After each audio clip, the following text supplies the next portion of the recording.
तो अब जो हम टॉपिक शुरू कर रहे हैं वो है हमारा रेड ब्लड सेल।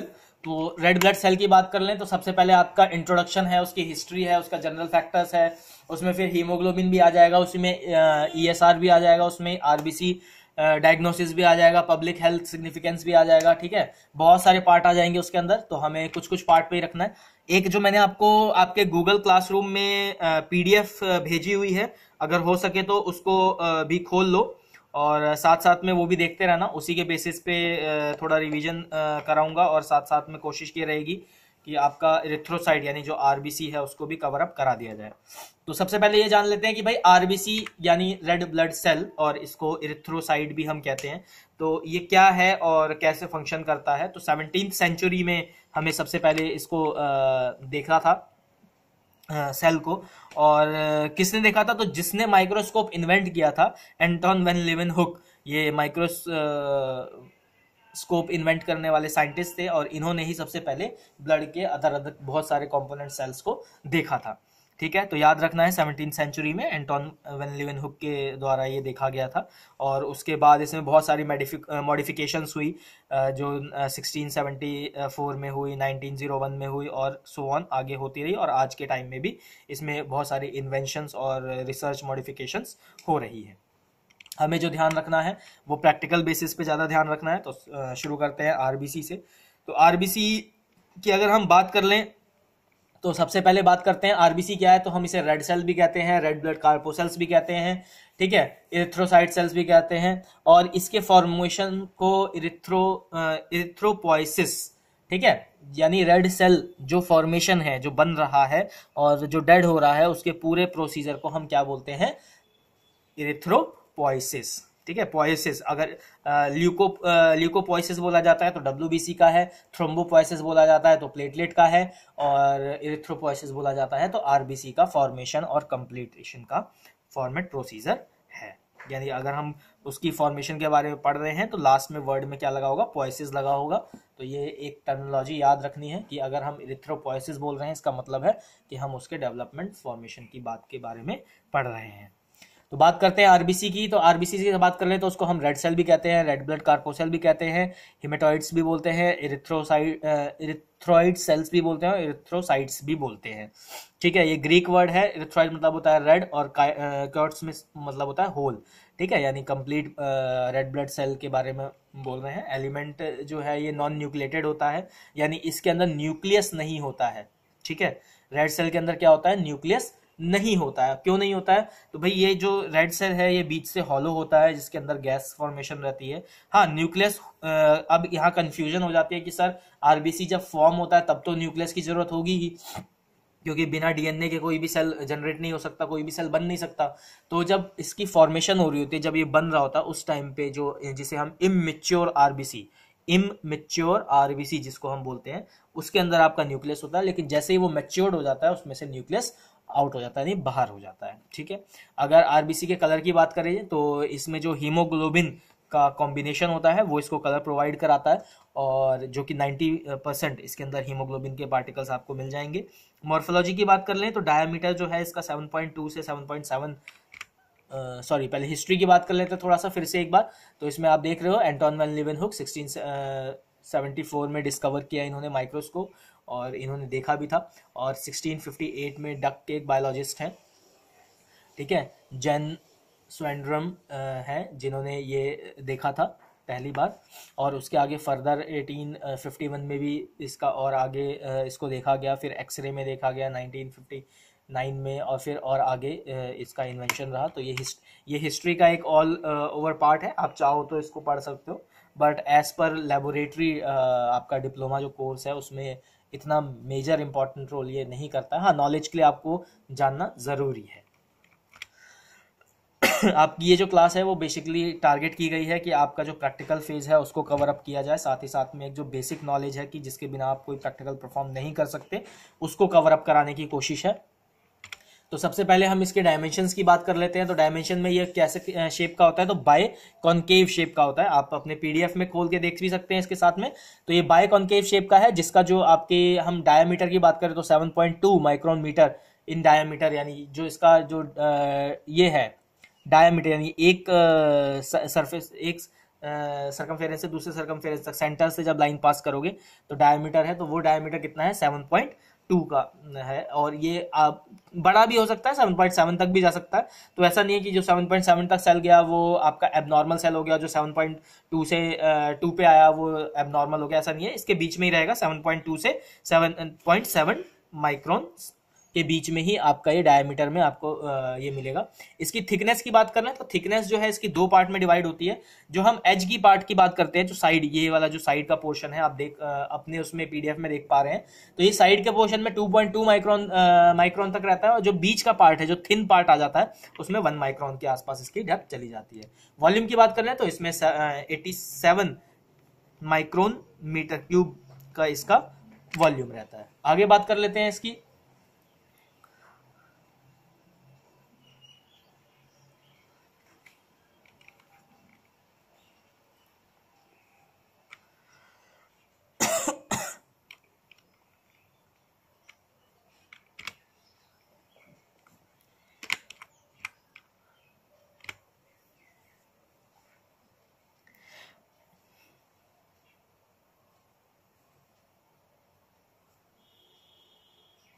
आगे बात करते हैं तो रेड ब्लड सेल को जो रेड पिगमेंट देता है वो हीमोग्लोबिन देता है। और इसकी अब नॉर्मल रेंज के साथ साथ में हम बात कर लेते हैं कि भाई हीमोग्लोबिन की वजह से तो रेड सेल हो गया, रेड कलर हो गया, लेकिन आरबीसी की क्या नॉर्मल रेंज है। तो हम बात करते हैं सबसे पहले एडल्ट मेल में, तो 4.5 से 6 million cubic million cubic MM का जो ब्लड कंसंट्रेशन है वो आपको एडल्ट में मिलेगा। फीमेल की बात कर लें, एडल्ट फीमेल की, तो 4 मिलियन से 5.5 मिलियन क्यूबिक एमएम आपको ब्लड कंसंट्रेशन मिलेगा। और अगर एट बर्थ यानी इन्फेंट की बात करें तो 6.7 मिलियन क्यूबिक एमएम का कंसंट्रेशन देखने को मिलेगा। उसके बाद है आगे बात कर लेते हैं इसकी, और तो कॉम्पोजिशन की बात कर लेते हैं आरबीसी के कॉम्पोजिशन की। तो जैसा कि आप जानते हैं कि एक आपने प्लाज्मा का कॉम्पोजिशन पढ़ा, आपने हीमोग्लोबिन का भी कॉम्पोजिशन देख रखा था लास्ट टाइम। तो अब इसकी बात कर लें हम कॉम्पोजिशन ऑफ आरबीसी की, तो 62.5% जो है इसके अंदर वाटर है, 35% आपका हीमोग्लोबिन है, 2.5% अदर कंपोनेंट्स है। अदर कंपोनेंट्स की अगर बात करें तो उसमें शुगर है, लिपिड है, प्रोटीन है और एंजाइम है और अदर आयंस है। फंक्शन की बात कर लेते हैं तो जो फंक्शन आपका ब्लड करता है उसी में से एक स्पेसिफिक फंक्शन जो आरबीसी से रिलेटेड है, अगर हम उसकी बात करें तो रेस्पिरेशन यानी एक्सचेंज ऑफ गैसेस, यानी अगर आप रेस्पिरेशन की बात कर रहे हैं तो एक्सचेंज ऑफ गैसेस जो है वो आपका आरबीसी के थ्रू ही होता है। एसिड बेस बैलेंस भी आपका आरबीसी कराता है, विस्कोसिटी भी आपका आरबीसी ही, और पिगमेंट जो फॉर्मेशन है वो भी आपका आरबीसी ही मेंटेन करता है।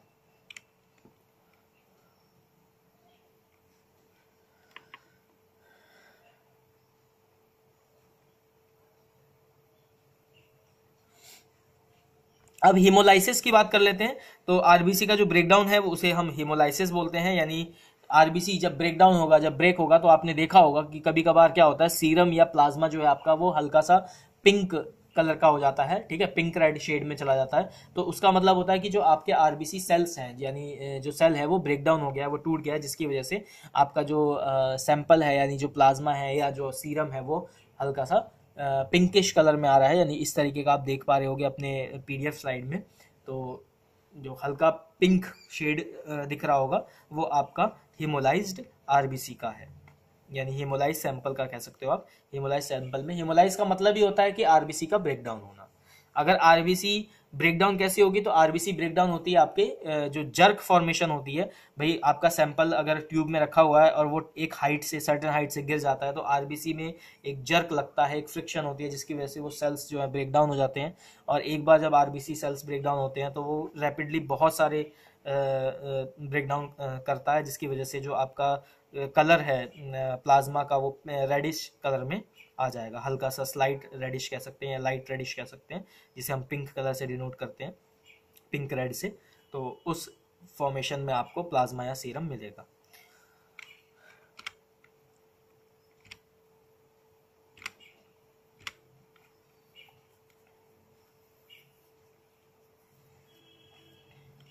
आगे बात करते हैं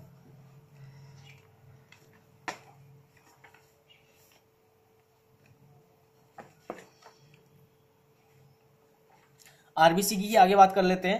तो जिसमें हम जब देखते हैं सेल्स को आरबीसी की, तो ये 3 पार्ट में हमें दिखाई देते हैं। आइदर वो स्मॉल होंगे या लार्ज होंगे या फिर इरेगुलर शेप के होंगे। तो स्मॉल होंगे तो हम इसको बोलते हैं माइक्रोसिटिक, लार्ज होंगे तो मैक्रोसिटिक, और एनियोसोसिटिक जो है वो इरेगुलर शेप, यानी कोई डिफाइंड शेप नहीं है। उस शेप की अगर बात करेंगे आरबीसी में, तो आपको ये दो शेप देखने को मिलेगी।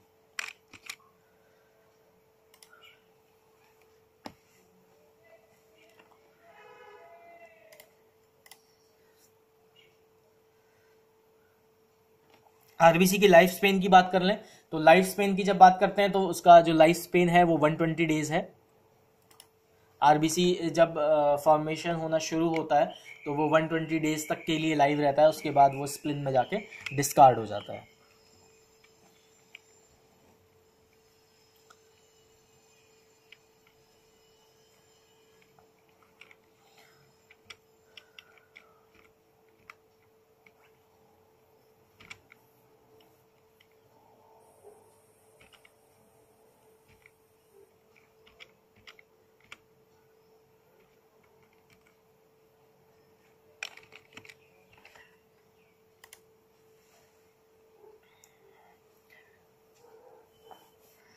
आगे बढ़ते हैं तो हीमोग्लोबिन की अब बात शुरू करते हैं थोड़ा सा। आरबीसी के अंदर जो हीमोग्लोबिन का पार्ट है, तो हीमोग्लोबिन क्या है? ये एक तरीके का मेटालोप्रोटीन कॉम्प्लेक्स होता है, ठीक है, जो हिम और ग्लोबिन की फॉर्मेशन से होता है। हिम मतलब होता है आयरन और ग्लोबिन मतलब होता है प्रोटीन कंटेंट, ठीक है। ये जो है आपका 97% है बॉडी के अंदर। और ट्रांसपोर्टेशन में क्या ट्रांसपोर्टेशन का काम करता है? तो ये आपका ऑक्सीजन और वाटर लेवल दोनों को बैलेंस करने का काम करता है। अगर बात कर लें इसकी कंसंट्रेशन पावर की, तो ऑक्सीजन बाइंडिंग जो है वो 1.36 ml की जो है वो 1.37 तक ml की जो ऑक्सीजन बाइंडिंग होती है वो आपकी हीमोग्लोबिन की हेल्प से ही होती है।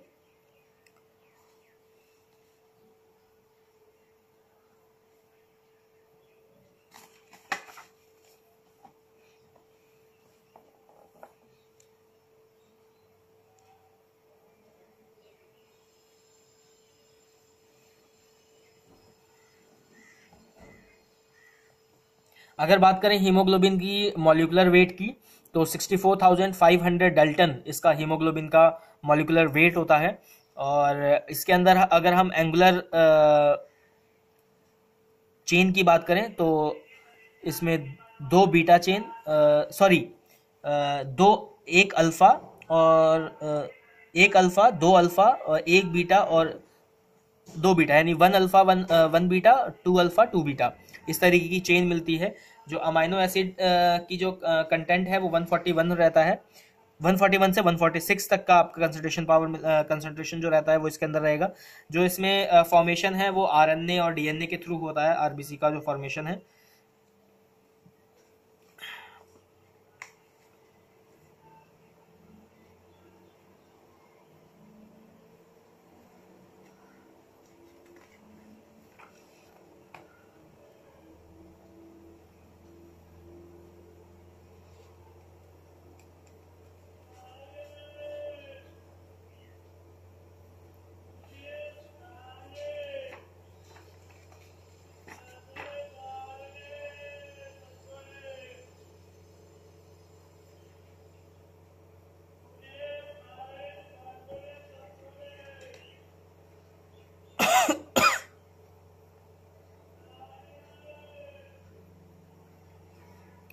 एक और चीज ध्यान रखने वाली है। जो मैंने ml बताया था, 1.36 से 1.37 ml का जो ब्लड है वो आपका राउंड अबाउट ऑक्सीजन जो है पर ग्राम, यानी 1.36 ml जो है वो 1 ग्राम के आसपास ऑक्सीजन को कैरी कर सकता है। यानी एक जो ब्लड हो गया 1.36 ml का जो ब्लड हो गया वो आपका कितना ग्राम का ऑक्सीजन कैरी कर रहा है? तो ऑक्सीजन जो है वो पर ग्राम यानी 1 ग्राम का ऑक्सीजन कैरी कर रहा है।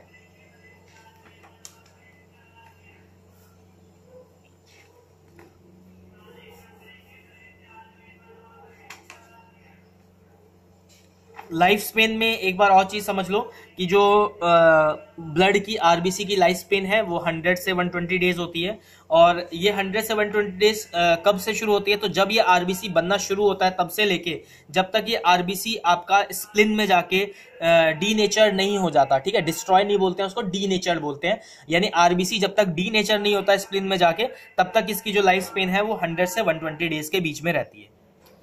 अब आपका जो टॉपिक है वो शुरू कर रहे हैं WBC। अभी तक अगर किसी को कोई डाउट है तो मुझे पूछे, मैं उसको बता सकता हूं। अगर कोई डाउट अभी भी आपको लगता है आरबीसी से रिलेटेड, मैं टॉपिक रिकवर करा दे रहा हूं। आरबीसी या ब्लड से रिलेटेड, ब्लड में भी आपका सिर्फ कॉम्बिनेशन ऑफ ब्लड तक, अभी WBC के बारे में मैंने स्टार्ट नहीं किया है। तो WBC का अगर आपको कोई डाउट है तो कवर करने के बाद पूछना। आरबीसी से रिलेटेड किसी को कोई डाउट है या कोई आपका हिमेटोलॉजी के टेस्ट से रिलेटेड कोई डाउट है तो अभी मुझसे पूछ सकता है, फिर मैं आगे क्लास कंटिन्यू करता हूं। किसी को कुछ पूछना है? सर। हाँ बच्चे बोलो। सर फिर से रिवाइज कर दीजिए सर। ब्लड हमारा इंक्रीज में एनीमिया बोलते हैं तो नहीं नहीं नहीं नहीं नहीं नहीं नहीं, अगर इंक्रीज होगा तो पॉलीसाइथीमिया बोलोगे, ठीक है, और डिक्रीज होगा तो अनीमिया बोलोगे। इंक्रीज में सर पॉलीसाइथीमिया, और डिक्रीज होगा तो अनीमिया। और अनीमिया में भी बहुत सारी केसेस हैं, मेगेलोब्लास्टिक है, सिक्कल सेल है, आयरन डेफिशिएंसी है, ठीक है। ये कुछ मेजर्स मैंने आपको बताए हैं जो आपको याद रखने होते हैं। इसके अलावा भी बहुत सारे हैं। और कुछ किसी को पूछना है? सौरभ पाल, अंजलि, निधि, प्रिया, आशा, रानी, और भी है कोई? आज तो शकील भी नहीं है ऑनलाइन, शकील भी नहीं है, आसिफ भी नहीं है, दोनों छुट्टी पे आज।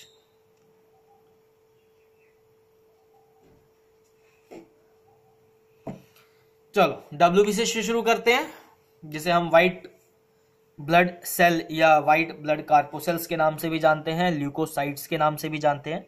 तो WBC की जो कंसंट्रेशन है वो कम होती है कंपैरेटिवली आरबीसी के कंसंट्रेशन की बात करें। अगर आरबीसी का जो अमाउंट है वो ज्यादा होता है हमारे ब्लड में और WBC का अमाउंट कम होता है। बेसिकली WBC क्या है, ये एक तरीके के फाइटिंग सेल्स भी होते हैं। तो फाइटिंग सेल्स का काम क्या होता है भाई, आपके बॉडी में कोई चीज, किसी ने बैक्टीरिया, किसी वायरस या किसी फंगाई या किसी भी टाइप की कोई भी disease causing particle micro organism में, पैथोजेनिक माइक्रो ऑर्गेनिज्म ने अटैक किया, तो आपके जो डिफेंडिंग सेल्स हैं, जो WBCs हैं, उनका जो काउंट है वो बढ़ जाएगा और वो फाइट करना शुरू करेंगे। तो दो तरीके के डिजीज में WBC फाइट करते हैं, एक होती है एक्यूट और एक होती है क्रॉनिक।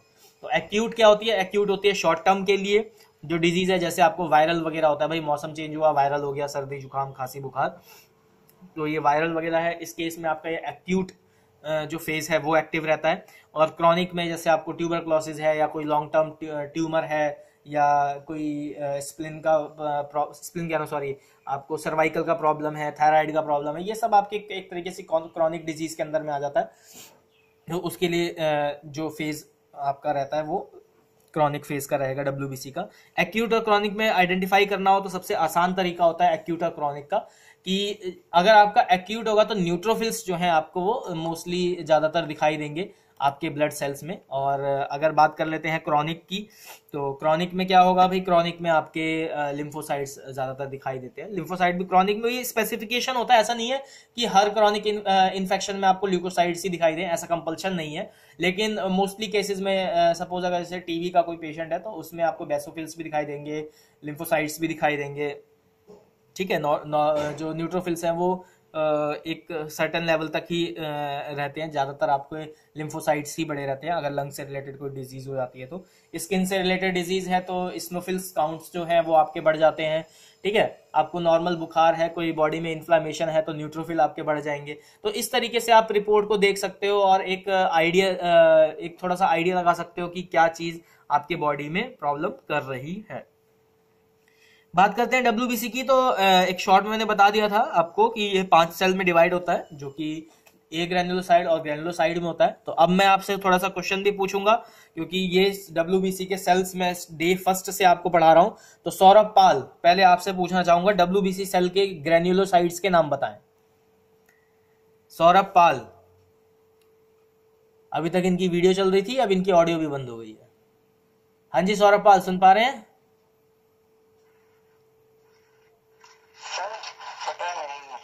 पता नहीं, बहुत अच्छे बेटा, पढ़ भी लिया करो, क्लास तो डेली हो रही है अब। ऐसे कैसे चलेगा? जब कोई सवाल पूछो तो पता नहीं, 3-4 दिन से मैं ब्लडी पढ़ा रहा हूं और आपको यही नहीं पता कि WBC क्या होते हैं। क्या फायदा मेरे पढ़ाने का? क्या फायदा मेरे 2 घंटे 3 घंटे आप लोगों को देने का जब आप यही नहीं बता पा रहे कि WBC क्या है? पढ़ाई नहीं कर रहे? हाँ जी सौरभ जी, जवाब तो दें।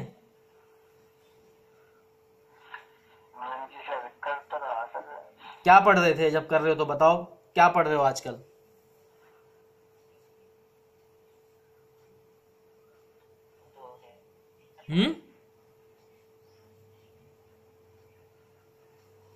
क्या पढ़ाई कर रहे हो? क्या चीज? कल से शुरू? अभी कह रहे हो कि पढ़ाई कर रहे हो, फिर कह रहे हो कल से शुरू करूंगा। बेटा इस तरीके से नहीं चल पाएगा, मैं बता रहा हूं, फिर आगे जाके रोगे पेपर में। खाली मेरे पढ़ाने से और आप लोगों को पूरा 100% याद हो जाए, ये पॉसिबल नहीं है। आपको खुद भी पढ़ना पड़ेगा, रिवीजन करना पड़ेगा, जो मैंने पढ़ाया है, जो नोट्स भेजे हैं उसको एक बार रीड करना पड़ेगा। खाली लाइव क्लास लेने से और 100% मार्क्स आ जाएं, ऐसा पॉसिबल नहीं है। अभी लाइव क्लास ली, थोड़ी बहुत चीजें याद हो गई, फिर 2 घंटे बाद भूल जाओगे, रिवाइज नहीं करोगे तो पूरा जीरो हो जाओगे। क्लास के बाद सेल्फ स्टडी करना जरूरी है, आप सभी को बोल रहा हूं मैं। हाँ जी आशा जी, WBC क्या होते हैं? WBC सर, हाँ जी, सेल्स होते हैं सर। सेल्स होते हैं। कौन से सेल होते हैं, थोड़ा डिफाइन करो। बेसोफिल। सौरभ पाल माइक म्यूट कर लें अपना। 2 पार्ट, एक ग्रेनुलोसाइट, एक ग्रेनुलोसाइट। अच्छा ठीक है। एक ग्रेनुलोसाइट, मोनोसाइट। ए ग्रेनुलोसाइड में मोनोसाइड और लिम्फोसाइट, ठीक है। और ग्रेनुलोसाइड की बात करें तो बेसोफिल, इस्नोफिल, न्यूट्रोफिल। ठीक है, चलो। और बेसिक तो सबको पता है ना, या बेसिक से शुरू करूं WBC का? आसिफ अली,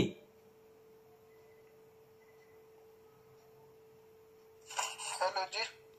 हाँ बेसिक से शुरू करूं या WBC का पता है कुछ?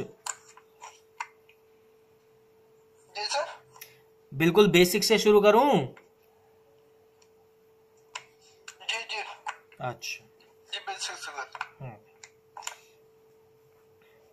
चलो, WBC यानी leucocyte, white blood corpuscles, white blood cell, ये तीनों एक ही नाम है, एक ही काम करते हैं, ठीक है। इसकी जो फॉर्मेशन है वो बोन मैरो में होती है और इसकी फॉर्मेशन को हम बोलते हैं ल्यूकोपोइसिस, ठीक है। टर्मिनोलॉजी बता रहा हूं, अगर RBC की फॉर्मेशन हो रही है तो एरिथ्रोपोइसिस था, और ल्यूकोसाइड की फॉर्मेशन हो रही है तो ल्यूकोपोइसिस, ठीक है। POIESIS, अगर पोइसिस लगा हुआ है तो यानी उसके फॉर्मेशन, उसके बनने की बात की जा रही है, ठीक है। अब न्यूट्रोफिल में बात करते हैं तो जो WBCs है यानी ल्यूकोसाइट है उसकी बात करें तो इसमें क्या है, ये न्यूक्लियस होता है प्रेजेंट, ठीक है। इस सेल में क्या होता है, इस सेल में न्यूक्लियस प्रेजेंट होता है और इसका जो साइज है वो RBC से बड़ा होता है। साइज क्यों बड़ा रहता है? क्योंकि इसमें जो है न्यूक्लियस भी है और इसके जो फंक्शन है वो RBC से अलग है। इसकी नॉर्मल रेंज की बात कर लें WBC की तो 11,000 तक की इसकी नॉर्मल रेंज आती है, यानी 4,000 से 11,000 का इसके बीच में रेंज रहता है। देखो हर एक लैब में अलग अलग हो सकता है, वो अलग अलग उसके रिएजेंट पे डिपेंड कर रहा है, उसके फंक्शनिंग पे डिपेंड कर रहा है कि आप कौन सी कंपनी का रिएजेंट यूज कर रहे हो और उसमें क्या लिटरेचर में मेंशन है। मैं एक स्टैंडर्ड की बात कर रहा हूं तो स्टैंडर्ड में यही है। आगे बात कर लेते हैं तो इसमें इसकी जो फॉर्मेशन है वो आपकी बोन मैरो में होती है और इसका जो ब्रेकडाउन है वो आपका स्प्लिन में ही होता है, जिस तरीके का RBC में रहता है उसी तरीके का फॉर्मेशन और ब्रेकडाउन इसका सेम जैसा RBC में होता है वैसे ही WBC में भी रहता है। आगे बात कर लेते तो हीमोग्लोबिन इसके अंदर नहीं रहता है, इसका साइज जो है वो बड़ा है, इसके अंदर न्यूक्लियस मिलेगा और इसके अंदर आपको क्या है, डिफरेंट फंक्शंस मिलेंगे। हर एक सेल का अपना अपना फंक्शन होगा, हर एक सेल का अपना अपना फंक्शन होगा। तो सबसे पहले बात करते हैं न्यूट्रोफिल की। तो न्यूट्रोफिल में क्या है, 5 लोब होते हैं, ठीक है। न्यूट्रोफिल में क्या होते हैं, 5 लोब होते हैं। Good morning, good morning. क्या हो गया विनीत, आज बहुत लेट हो गए? विनीति है ना? हाँ विनीति तो है, काफी लेट हो गए आज। चलो कोई नहीं, आगे कंटिन्यू कर रहे हैं। तो न्यूट्रोफिल की बात कर रहे हैं। डब्ल्यूबीसी चल रहा है हमारा, ल्यूकोसाइट जिसे हम बोलते हैं, व्हाइट सेल ब्लड कार्पोसेल्स भी बोलते हैं, व्हाइट ब्लड सेल्स भी बोलते हैं। तो इसके डायमीटर की बात करें तो 10 से 12 माइक्रोन का न्यूट्रोफिल का डायमीटर होता है। इसका जो कलर है वो स्लाइटली पिंक होता है, यानी जब लिस्मन स्टेन, याद रखना डब्ल्यूबीसी देखने के लिए, अगर आपको डब्ल्यूबीसी सेल्स देखने हैं, व्हाइट ब्लड सेल देखने हैं, ल्यूकोसाइट सेल्स देखने हैं, तो आपको लिस्मन स्टेन का यूज करना होगा। और लिस्मन स्टेन जब आप करोगे तो आपका जो डब्ल्यूबीसी में जो न्यूट्रोफिल है वो किस कलर का दिखेगा? स्लाइटली पिंक स्टेन होगा। जो स्टेनिंग है न्यूक्लियस की उसकी वो पिंक कलर की दिखाई देगी। इसके अंदर जो लोब्स हैं वो 5 लोब्स यानी 2 से 5 लोब आपको क्लियरली दिखाई देंगे। इसके अंदर क्या होगा? साइटोप्लाज्म होगा, ठीक है, न्यूक्लियर लोब्स होंगे और आपके ग्रेन्यूल्स होंगे।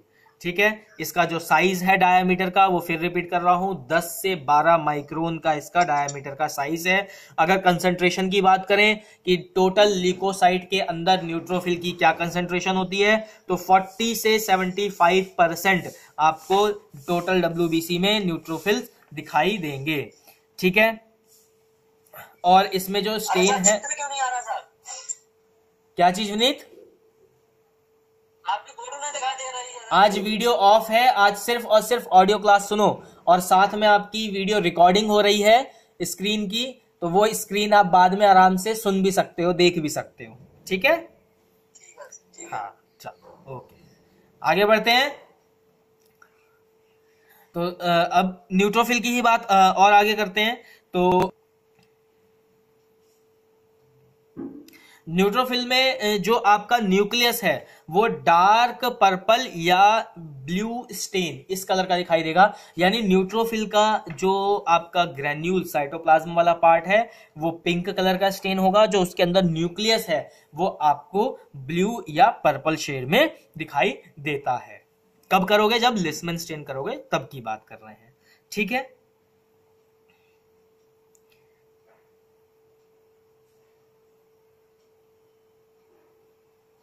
अब इसमें न्यूट्रोफिल में एक कंडीशन होती है न्यूट्रोफिलिया। ठीक है, देखो 2 तरीके का होगा, याद रखना। अगर हम किसी चीज के पीछे फीलिया लगा रहे हैं यानी वो बढ़ रहा है, अगर हम बोल रहे हैं न्यूट्रोफिलिया यानी ये वो कंडीशन है जब न्यूट्रोफिल का काउंट जो है वो बढ़ जाता है नॉर्मल काउंट से, यानी जो नॉर्मल रेंज है इसकी 40 से लेके 75%, अगर इससे ज्यादा हो गई परसेंटेज में न्यूट्रोफिल का तो उसे हम बोलते हैं कंडीशन को न्यूट्रोफिलिया। और अगर न्यूट्रोपीनिया बोला जाए, ठीक है, पीनिया लग जाए, PENIA, देखो 2 वर्ड है, एक है फीलिया PHILLA, फीलिया, फीलिया मतलब बढ़ना, और एक होता है पीनिया PENIA, पीनिया मतलब घटना, कम होना। तो न्यूट्रोफिलिया की बात करें तो न्यूट्रोफिलिया का मतलब होता है कि नॉर्मल रेंज से आपका न्यूट्रोफिल बढ़ गया है, और न्यूट्रोपीनिया की बात करें तो नॉर्मल रेंज से आपका न्यूट्रोफिल घट गया है। उसके बाद आ जाते हैं स्नोफिलिया, यानी स्नोफिल का नॉर्मल रेंज से बढ़ जाना, और स्नोपीनिया मतलब नॉर्मल रेंज से घट जाना। स्नोफिल क्या है? बेसिकली स्नोफिल की जो कंसंट्रेशन की बात करते हैं तो 1 से 6% तक इसका कंसंट्रेशन आपका मिलता है डब्ल्यूबीसी के अंदर, यानी टोटल ल्यूकोसाइट के अंदर। ठीक है, और ये ज्यादातर जो डिनोट किया जाता है ये डर्मेटोलॉजिस्ट के थ्रू किया जाता है। जो डर्मेटोलॉजिस्ट है वो स्नोफिल की ज्यादातर डिमांड करती है या डिमांड करता है।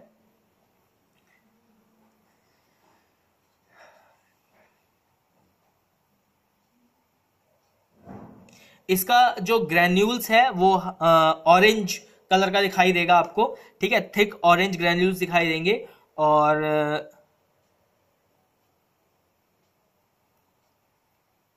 और इसके जो न्यूक्लियाई है वो बाइलोबेड BILO बाइलोबेड की तरीके से दिखाई देंगे, यानी एक हेडफोन का जैसे स्ट्रक्चर होता है उस तरीके से आपको दिखाई देंगे। आगे बढ़ते हैं, बेसोफिल के बारे में बात कर लें। तो बेसोफिल में जो है आपका दो तरीके की, इसमें भी दो ही कंडीशन है, ठीक है। ये 0 से 1% तक की इसकी नॉर्मल रेंज दिखाई देती है, ठीक। और बेसोफिल जो है बेसिकली जो प्रोटीन रिसेप्टर्स हैं उसका रहता है, और जो सेल सरफेस होती है बाइंडिंग बेसोफिल की वो IgE से होती है, यानी इम्यूनोग्लोबिन E से होगी, ठीक है। बेसोफिल जो है वो बेसिकली हमारे नॉर्मल सेल्स में दिखाई नहीं देते, यानी नॉर्मल पर्सन जो है उसमें बेसोफिल नहीं दिखाई देंगे। अगर वो टीबी या फिर कोई कैंसर से पीड़ित है तो ही उसमें बेसोफिल्स की काउंट आपको नजर आएगा।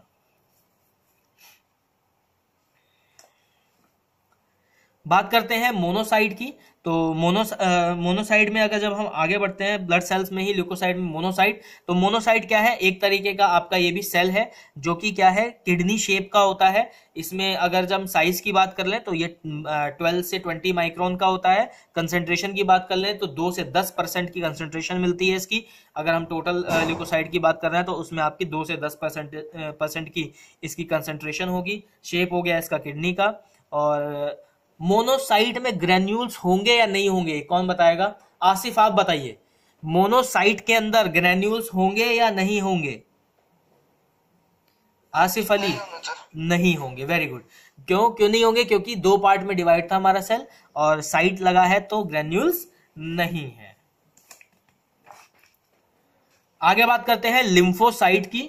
देखो ये सेल्स हैं, बहुत इसका जो ब्रीफ ही बता रहा हूं मैं इस वीडियो में। पीडीएफ मैंने आपको भेजा हुआ है, उसमें आप देख सकते हो अगर आपको डिटेल में उसको पढ़ना है तो। क्लिनिकल सिग्निफिकेंस से रिलेटेड अभी पढ़ाऊंगा, क्योंकि आपका जो मेजर है वो ESR, इसके बाद की जो क्लास ESR का कंटिन्यू करेंगे, 2-3 मिनट का गैप लेके उसमें करेंगे हम लोग, ESR के बारे में पढ़ेंगे। आज ही मैंने WBC का भेजा हुआ है आपको PDF। आप बोला भी था मैंने उसको कि हाईलाइटेड जो पार्ट है उसको पढ़ लेना, वो इंपॉर्टेंट पार्ट है। अब बात करते हैं लिम्फोसाइट की। तो लिम्फोसाइट के अंदर भी ग्रेन्यूल्स नहीं होंगे। इसका जो साइज है वो आपका 9 से 12 माइक्रोन का होगा, ठीक है। इसकी जो कंसंट्रेशन है अगर हम उसकी बात करें तो 20 से 45% की इसकी कंसंट्रेशन मिलती है, ठीक है। और ये T और B लिम्फोसाइट के दो पार्ट में डिवाइड होता है, T लिम्फोसाइट और B लिम्फोसाइट, जिसे हम T सेल्स और B सेल्स भी बोलते हैं, ठीक है। अब इस लिम्फोसाइट की बात करें तो लिम्फोसाइट साइटोपिनिया अगर हम बोलेंगे तो क्या होगा, लिम्फोसाइट कम हो रहे हैं, और आपका लिम्फोसाइटोसिस बोल देंगे तो लिम्फोसाइट बढ़ रहे हैं, ठीक है। जैसे न्यूट्रोफिलिया बोला था, न्यूट्रोपीनिया बोला था। फिलिया मतलब बढ़ना और पीनिया मतलब कम होना। ये टर्मिनोलॉजी याद रखो, फिलिया मतलब बढ़ना, पीनिया मतलब कम होना। अब कोई भी वर्ड के पीछे फिलिया लग जाए, सपोज स्नोफिलिया, तो स्नोफिलिया का क्या मतलब होगा? हाँ जी आशा, स्नोफिलिया का क्या मतलब होगा? सर बढ़े हुए मतलब। और स्नोपीनिया, हाँ घटे हुए, घट गए, नॉर्मल काउंट से कम हो गए। चलो प्लेटलेट की बात कर लेते हैं, थोड़ा सा और आगे इंट्रोडक्शन का कवर अप करा देते हैं। प्लेटलेट का भी मैं आपको नोट्स भेज दूंगा आज ही, इसको कवर अप ही कर लेते हैं ब्लड सेल्स को। देखो डिटेल्ड, अगर इसका थ्योरी डिटेल आपको पढ़ना है आप PDF नोट से आराम से पढ़ सकते हो। जो मेजर पॉइंट है वो हम क्लास में डिस्कस कर रहे हैं।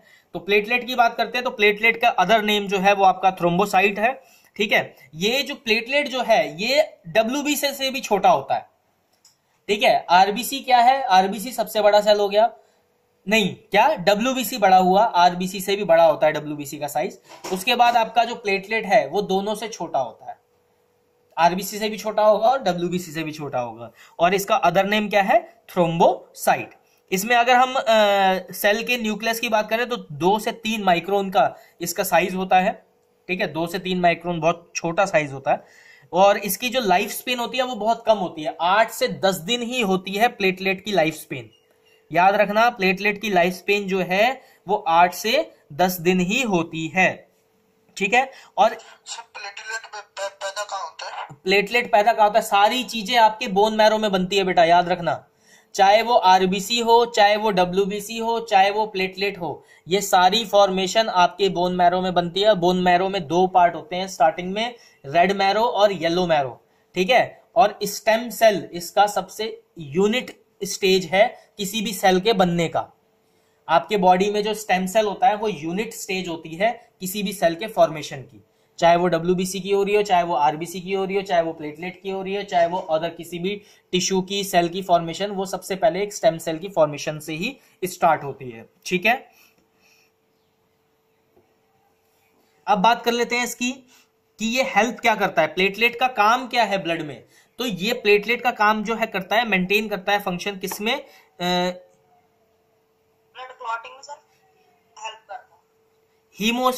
हीमोस्टेजेस, ठीक है, हीमोस्टेजेस का मतलब होता है मेंटेन इन ब्लड फ्लो, यानी ये क्लॉटिंग वगैरह में फर्क देता है, चाहे वो इंट्रिंसिक हो चाहे वो एक्सट्रिंसिक हो। इसको समझने का सबसे आसान तरीका है, जब आप किसी को इंजेक्शन लगाते हो ब्लड सैंपल लेने के लिए, या कभी कभी चोट लग जाती है आपको, तो देखा होगा कि एक सर्टेन टाइम के लिए, मतलब 1 सेकेंड 2 सेकेंड के लिए हल्का ब्लड आता है और उसके ऊपर एक लेयर जम जाती है। जब आप उस लेयर को 3-4 दिन बाद उखाड़ोगे, या जब उखड़ती है तो आपको थिक सा ब्लड दिखाई देता है। वो बेसिकली क्या है, ब्लड सेल के साथ साथ में प्लेटलेट जम जाती है वहां पे, ठीक है, जिससे वो क्लॉट कर देता है, वहां पे जो क्लॉटिंग फैक्टर है वो एक्टिवेट कर देता है, और आपका जो फ्लो है, जो पंचर हुआ है, वो रुक गया है।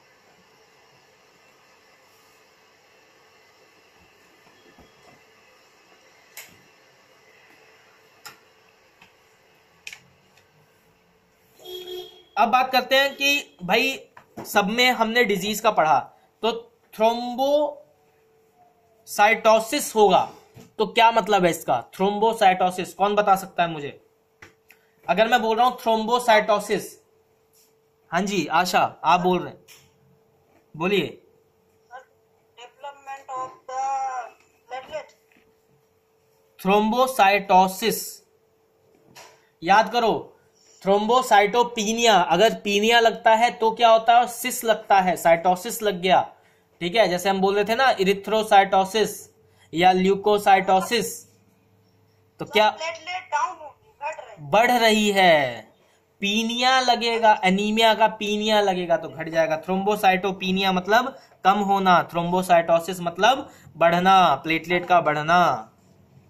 देखो टर्मिनोलॉजी याद रखने की जरूरत है बच्चे, क्योंकि जब रिपोर्टिंग करते हैं, रिपोर्ट राइटिंग जब होती है, सौरभ पाल आप ध्यान दीजिए, रिपोर्ट राइटिंग के बारे में आप पूछ रहे थे, तो रिपोर्ट राइटिंग, या आसिफ अली आप भी पूछ रहे थे मुझे रिपोर्ट राइटिंग के बारे में, ध्यान दो, स्पेशली आप दोनों के लिए बोल रहा हूं कि टर्मिनोलॉजी आपको पता होनी चाहिए कि क्या टर्मिनोलॉजी है, ठीक है।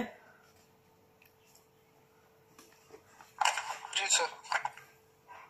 चलो 5 मिनट का अभी गैप लेते हैं और क्लास कंटिन्यू करें या कल शुरू करना है।